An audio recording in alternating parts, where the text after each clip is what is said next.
Class शुरू करेंगे और बौद्ध धर्म का आज अंतिम क्लास होगा। नीचे हेडिंग दे दीजिए बौद्ध धर्म के साहित्य। नीचे हेडिंग दे बौद्ध धर्म के साहित्य। बौद्ध धर्म के साहित्य। बौद्ध धर्म के साहित्य।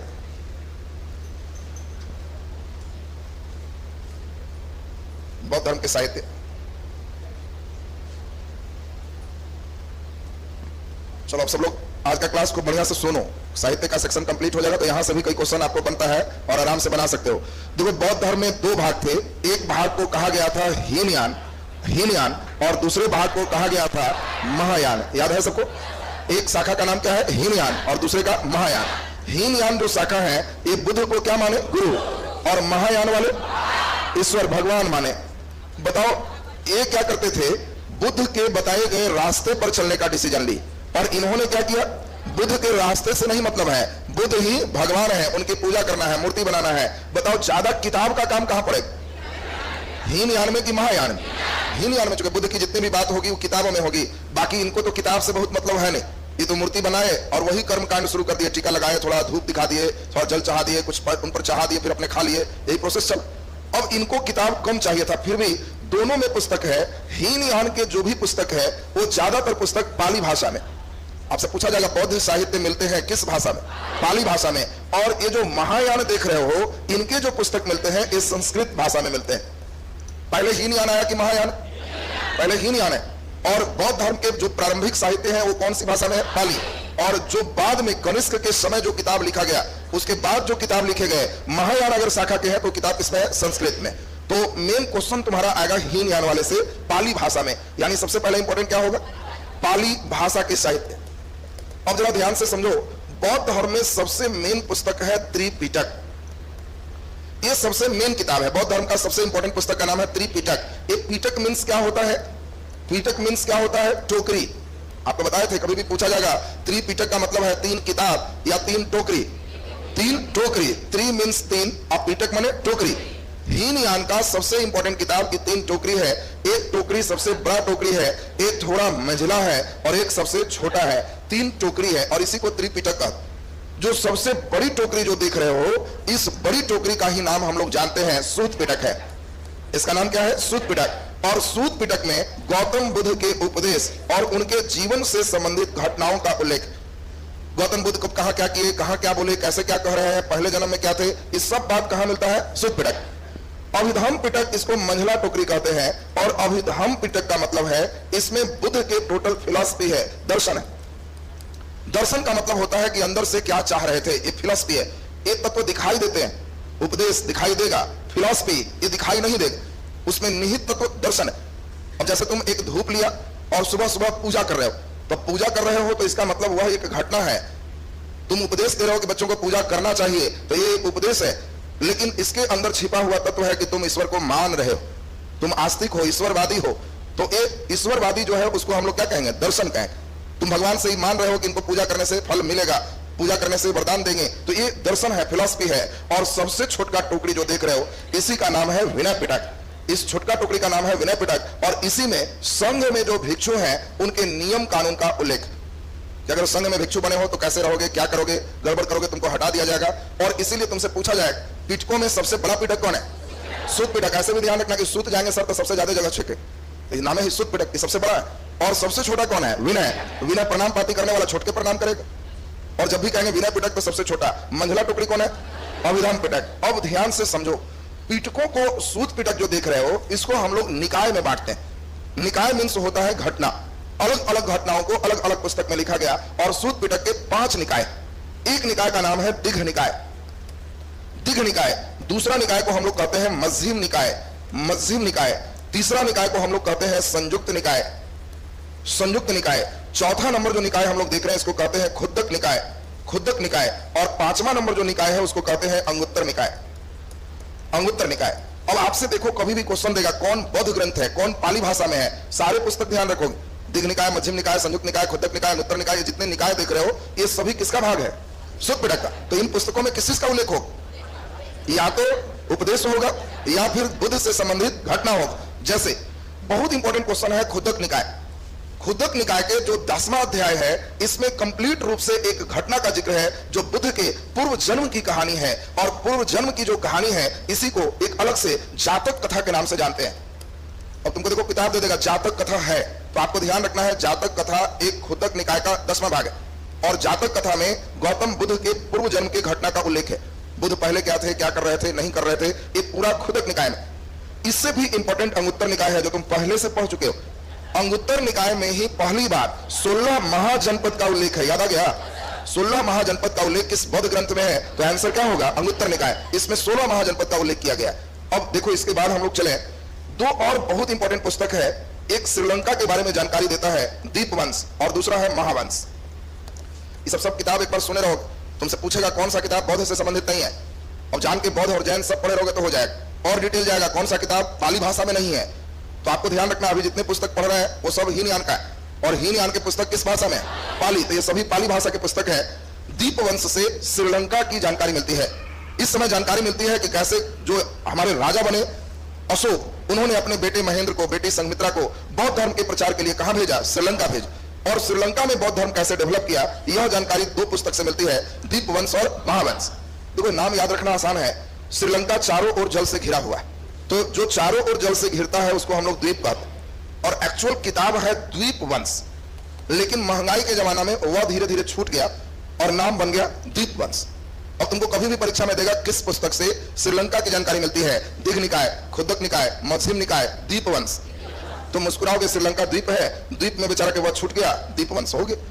बोलो दीपवंश संस्कृत में है कि पाली में? पाली में। महावंश पाली में। अब देखो एक और बहुत ही बढ़िया किताब है इन्हीं का पाली भाषा में। उस किताब का नाम हम लोग देखते हैं, इसका नाम है मिलिंद पन्हो।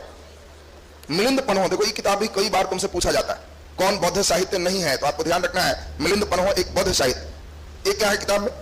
एक यूनान का राजा है जिसका नाम है मिनांडर। ये मिनांडर कहां का राजा है? यूनान का। धीरे धीरे उसने भारत के क्षेत्रों पर भी कब्जा किया, इसीलिए इनको हिंद यवन का राजा कहते हैं। यवन मने यूनान और हिंद मने जो यूनान के राजा हिंद पर, भारत पर कब्जा की। और हिंद यवन का यह राजा, बोलो नाम क्या है? मिनांडर।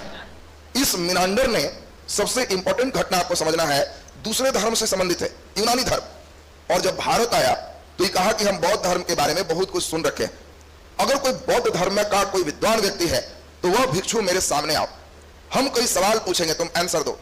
अगर तुम्हारे आंसर से हम खुश होंगे तो हम अपना धर्म छोड़ देंगे और बौद्ध धर्म ज्वाइन करेंगे, नहीं खुश होंगे तो जो भिक्षु आएगा उनका सिर साफ कर देंगे। ये राजा है। अब बताओ भिक्षु को तो बड़ा हिम्मत चाहिए कि जितना क्वेश्चन वो पूछेगा आंसर दोगे तब तो ज्वाइन करेगा, नहीं आंसर दोगे तब पार लग जाओ। तो बौद्ध धर्म में हुआ कैसा, कौन भिक्षु है जी, जाओगे कौन? तब इस कंडीशन में एक बौद्ध भिक्षु विद्वान थे नागसेन। नागसेन कहे कि हम जाएंगे, और नागसेन बैठे और मिनांडर भी बैठे। मिनांडर क्वेश्चन पूछ रहे, नागसेन आंसर दे रहा है, और जितने प्रश्न पूछे सभी प्रश्न का यह इतना अच्छा आंसर दिया कि मिनांडर बौद्ध धर्म को ज्वाइन कर लिया। तो उस जमाने में तो व्हाट्सएप और वीडियो कैमरा था नहीं कि बाकी जनता को वीडियो कॉल से दिखाया जाए कि देखो मरता है कि क्या होता है, प्रश्न सुनिए। तो नागसेन क्या किया, एक किताब लिखा मिलिंद पन्हो, और इस मिलिंद पन्हो पुस्तक में उसने क्या किया, मिनांडर के सवाल ऊपर रखे और अपना जवाब नीचे रखे। तो इन दोनों के बीच जो भी वार्तालाप हुई है उस वार्तालाप का उल्लेख किस पुस्तक में है? मिलिंद पन्हो। पूछा जाए मिलिंद पन्हो कौन लिखे? नागसेन। मिलिंद पन्हो में है क्या? हिंद यवन के राजा मिनांडर और बौद्ध भिक्षु नागसेन, इन दोनों के बीच के वार्तालाप का उल्लेख। क्लियर है सबका? अब देखो ये सभी जो पुस्तक आपने सुना, ये सभी पुस्तक हमारा किसका है? पाली भाषा का। संस्कृत में ज्यादा किताब मिलेंगे कि कम? बहुत कम, क्योंकि यहाँ गौतम बुद्ध को भगवान माना गया, इनको पुस्तक से बहुत मतलब नहीं है। फिर भी हम लोग कुछ अच्छे पुस्तक को ध्यान दें। महायान किसके समय बना? कनिष्क के समय। कनिष्क ने बिहार से एक बहुत बड़े विद्वान को अपने साथ ले गए, और तुम उस विद्वान का नाम जानते हो, कालिदास। कालिदास गुप्त काल में कनिष्क जो देख रहे हो, उसके समय बौद्ध एक विद्वान थे, उसको बिहार पे हमला करके कनिष्क ले गया, और उसका नाम जानते होगे अश्वघोष। उस विद्वान का नाम क्या है? अश्वघोष। तो अश्वघोष किसके समय है? कनिष्क के समय। और कनिष्क स्वयं संस्कृत भाषा ज्यादा ध्यान दे रहा है, कारण वो महायान को मानने वाला है, और इसी कारण से अश्वघोष से उसने भी एक किताब लिखवाया। और इस महत्वपूर्ण पुस्तक का नाम आप जानते होंगे, बुद्ध चरितम। ये बहुत इंपॉर्टेंट पुस्तक है, आपसे पूछा जाएगा बुद्ध चरितम के लेखक कौन है? अश्वघोष। बुद्ध चरितम और इन पुस्तकों में अंतर क्या है? बुद्ध चरितम एक बौद्ध धर्म का साहित्य है जो किस भाषा में है? संस्कृत में है। बाकी जो देख रहे हो वह पाली भाषा। अब तुमसे पूछेगा बौद्ध धर्म का कौन सा साहित्य संस्कृत में, और उसमें चॉइस ए दे देगा आपको अभिधम पिटक, बी में देगा दीपवंश, सी में दे देगा आपको मिलिंद पन्हो और डी में दे दिया बुद्ध चरितम।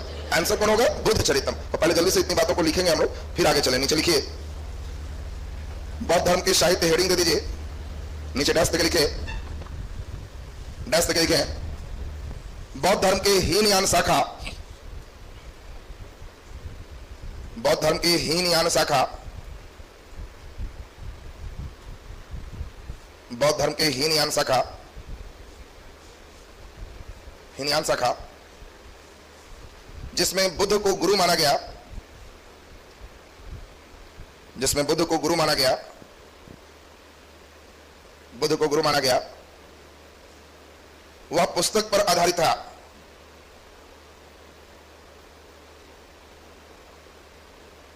वह पुस्तक पर आधारित था, पुस्तक पर आधारित था। और हीनयान शाखा की अधिकांश पुस्तक,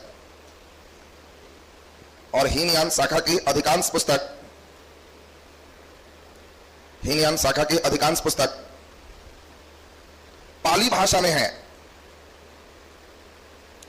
अधिकांश पुस्तक पाली भाषा में है। पाली अंडरलाइन करेगा, कभी भी पूछेगा बौद्ध धर्म के साहित्य तो ध्यान रखना किस भाषा में है? पाली भाषा में, पाली भाषा में। नीचे डैश तक लिख दीजिए बौद्ध धर्म के महायान शाखा की अधिकांश पुस्तक,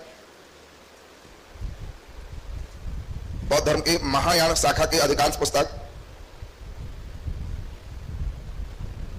महायान शाखा की अधिकांश पुस्तक संस्कृत भाषा में है, अधिकांश पुस्तक संस्कृत भाषा में है। नीचे हेडिंग दो पाली भाषा के साहित्य, पाली भाषा के साहित्य, पाली भाषा के साहित्य। नीचे डैश तक लिख दीजिए बौद्ध धर्म में, बौद्ध धर्म में पाली भाषा के सबसे महत्वपूर्ण साहित्य, पाली भाषा के सबसे महत्वपूर्ण साहित्य, सबसे महत्वपूर्ण साहित्य त्रिपिटक है, सबसे महत्वपूर्ण साहित्य त्रिपिटक है, त्रिपिटक है जिसका अर्थ, जिसका अर्थ तीन टोकरी होता है, जिसका अर्थ तीन टोकरी होता है, तीन टोकरी होता है। नीचे अपने से तीनों टोकरी बना लो, एक टोकरी को थोड़ा बड़ा रखना बास्केट को, एक थोड़ा छोटा रखना और एक सबसे छोटा रखना। और इन तीनों टोकरी में ये पहला टोकरी है, इसका नाम हमारा क्या है? सूत पिटक, सूत पिटक। ये दूसरा टोकरी है, इसका नाम है अभिधम पिटक, अभिधम पिटक। और यह तीसरी टोकरी है और इसका नाम है विनय पिटक, विनय पिटक। सूत पिटक, अभिधम पिटक, विनय पिटक।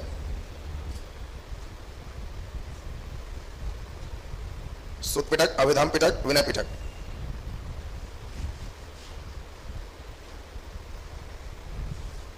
विनय पिटक।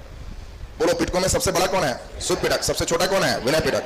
नीचे इसलिए टोकरी से भी आंसर मिल रहा है ऐसे, नीचे लिख दीजिए सूत पिटक लिख के डैश, सूत पिटक लिख के डैश, सूत पिटक लिख के डैश। देखिए यह पिटक में सबसे बड़ा है, यह पिटक में सबसे बड़ा है, यह पिटक में सबसे बड़ा है। और इसमें बुद्ध के जीवन से संबंधित घटना, बुद्ध के जीवन से संबंधित घटना, बुद्ध के जीवन से संबंधित घटना, संबंधित घटना और उनके उपदेश का उल्लेख है, और उनके उपदेश का उल्लेख है, और उनके उपदेश का उल्लेख है। नीचे स्टार लगा के डैश के लिखो सूत पिटक के 5 निकाय हैं, सूत पिटक के 5 निकाय हैं।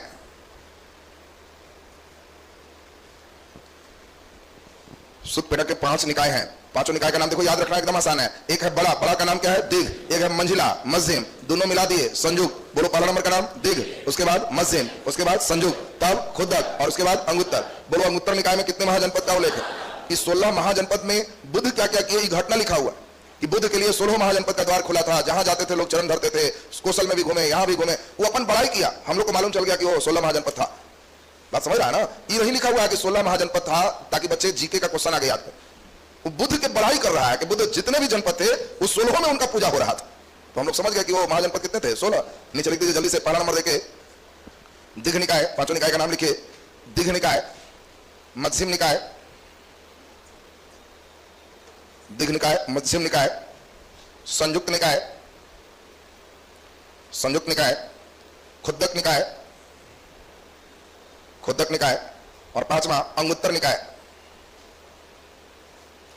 पांचवा अंगुत्तर निकाय, अंगुत्तर निकाय। नीचे स्टार लगा के डैश तक लिख दीजिए। अंगुत्तर निकाय नाम है, निकाय मतलब भाग, और अंगुत्तर में खास घटना बुद्ध कैसे कैसे घूमे, ये घटना का उल्लेख, और उसी से हम लोग को गलती से जानकारी मिल गया 16 महाजनपद। इसमें क्या है, खुद्दक निकाय विभाग है जिसमें उनके खाली पुराना जन्म का वर्णन, और पुराना जन्म विशेष लिखा हुआ है 10वां भाग में, और 10वां भाग का ही नाम क्या है, जातक कथा। कभी भी तुमसे पूछेगा जातक कथा तो क्या समझोगे, बुद्ध के पूर्व जन्म की कहानी है। किस भाषा में, पाली भाषा में। ये जातक कथा का संबंध किस निकाय से है, खुद्दक निकाय। खुद्दक निकाय का संबंध किस पिटक से है, सुत पिटक से। सारा का रिलेशन ध्यान रखना। नीचे स्टार लगा के डैश तक लिखिए। खुद्दक निकाय के 10वें भाग, खुद्दक निकाय के 10वें भाग,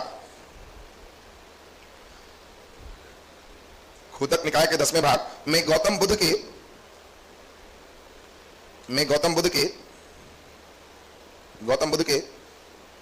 पूर्व जन्म के कहानियों का उल्लेख है। गौतम बुद्ध के पूर्व जन्म की कहानियों का उल्लेख है,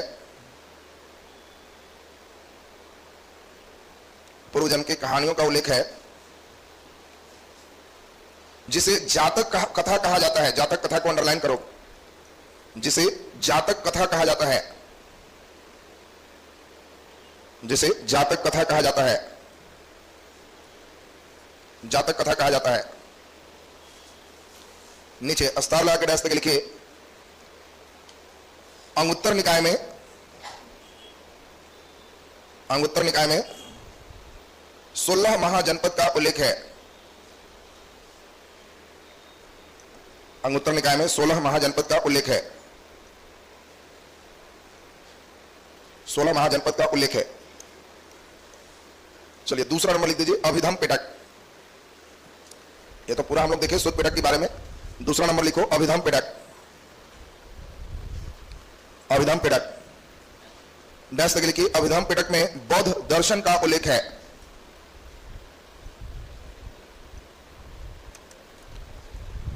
अभिधम पिटक में बौद्ध दर्शन का उल्लेख है, बौद्ध दर्शन का उल्लेख है, बौद्ध दर्शन का उल्लेख है। नीचे तीसरा नंबर लिख दीजिए, विनय पिटक। तीसरा नंबर विनय पिटक, विनय पिटक डैश तक लिख दीजिए। यह पिटक में सबसे छोटा है,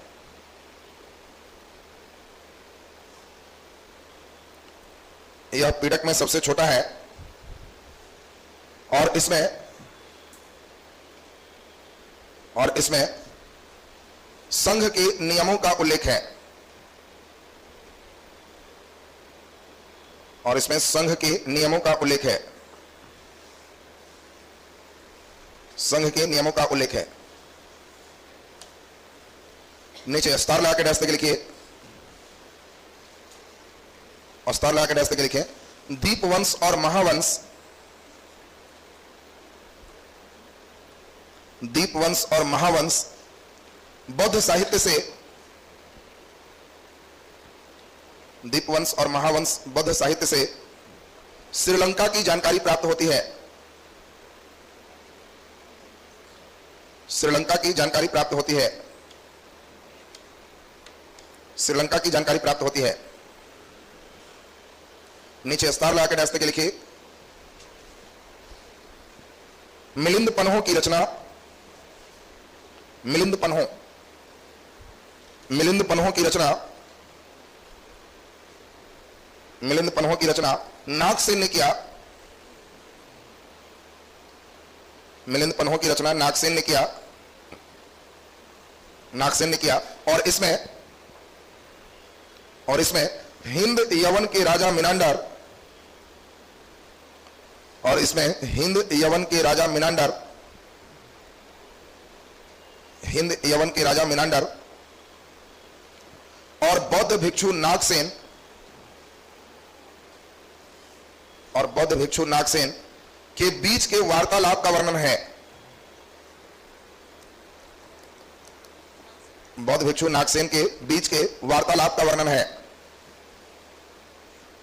के बीच के वार्तालाप का वर्णन है, के बीच के वार्तालाप का वर्णन है। चलिए नीचे स्टार लगा के डैश तक लिख दीजिए बुद्ध चरितम, स्टार लगा के डैश तक लिखो बुद्ध चरितम पुस्तक की रचना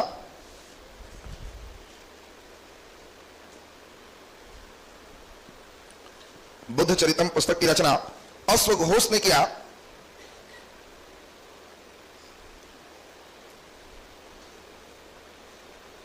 बुद्ध चरितम की पुस्तक की रचना अश्वघोष ने किया और यह पुस्तक संस्कृत भाषा में रचित है,